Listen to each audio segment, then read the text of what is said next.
morning. We're going to move on with our topic of distance, speed and time, and we're going to look at converting decimal times to hours and minutes. Now I would like you to put that heading, converting decimal times to hours and minutes. And I would like you to make sure you have your calculator and do this along with me. You're going to need your calculator today.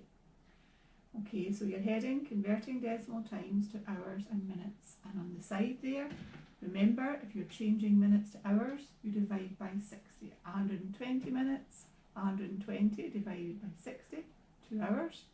And if you're going the other way, if you're changing hours to minutes, you would multiply by 60. 1 hour is 1 times 60. So let's look at changing these decimal times to hours and minutes.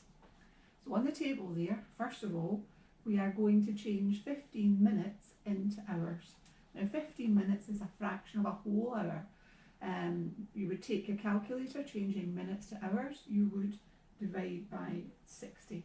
So to get our answer here, we're going to divide by 60. Okay, so dividing that by 60. Pick your calculator up and do it with me. 15 divided by 60 equals 0.25. So our answer for that is 0.25 hours. The next one, 2 hours and 36 minutes. So if we're changing it to hours and minutes, we know that the 2 hours is there. 2 hours and 36 minutes. 36 minutes to change this, that would be 36 divided by 60.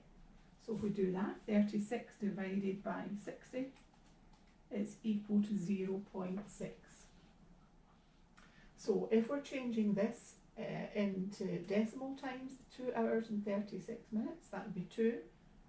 So 0.6, so 2.6 hours. Now in the next two, we're going the other way. We're changing hours into hours and minutes. So 0.35 hours. Changing hours into minutes, we will multiply by 60. So let's do as we'll go to the top there. 0.35 times 60 is equal to 21. So 0.35 hours is 21 minutes. So in here, 21 minutes. 5.85 hours. How many hours in minutes? Well, we know that it's 5 hours. And then to calculate what goes in here, 0.85 times 60. 0.85 times 60 is equal to 51. So 5.85 is 5 hours and 51 minutes.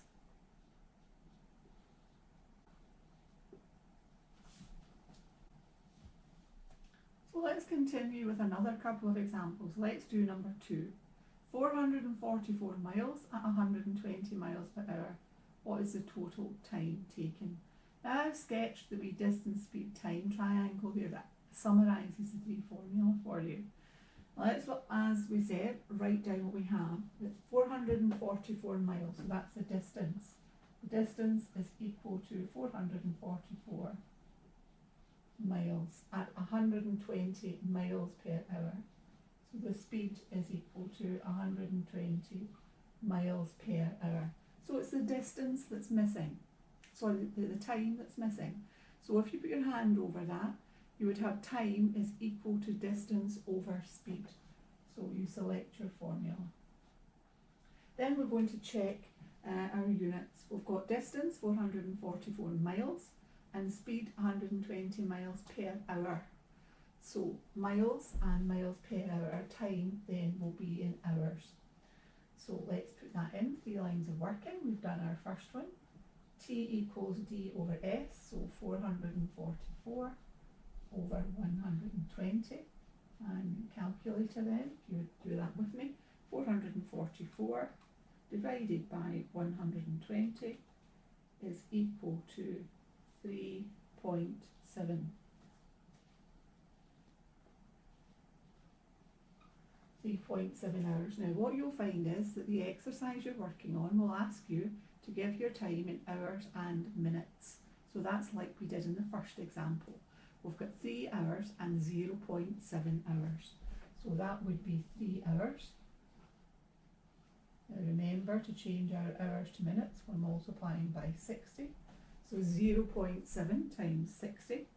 0.7 times 60 is equal to 42.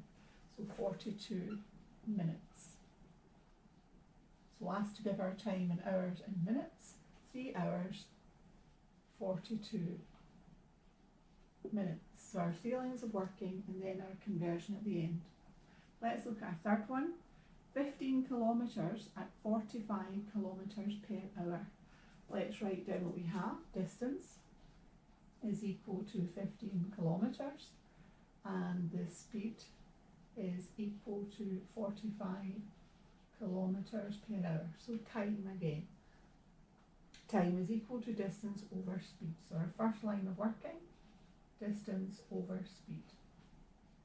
Kilometres and kilometres per hour, units are fine, and our time is going to be in hours. So distance, 15 divided by 45. 15 divided by 45, 15 divided by 45 is equal to, now your calculator display fills with digits and we're not going to round them. It is 0.3333 and it will fill as many digits as you have in your calculator, and that is in hours. We said our time was, so important not to round it. And now we are going to change our hours to minutes by multiplying by 60. So let's do that. Keep what you have in your calculator, times 60, and you'll find your answer is 20. So 20 minutes. That makes sense. 15 kilometres and they're travelling at 45 kilometres per hour. So it's going to take less than an hour, 20 minutes. Okay, so what I would like you to do is detailed on the board there. On Monday, today, I would like you to do page 139, exercise 4, questions 1 to 4. And your work tomorrow, Tuesday, will be page 140, exercise 4, question 5 onwards. That video helps with the whole exercise, so you might want to rerun this video again tomorrow, and I will link it in on Teams. Okay, thank you very much. Keep working hard.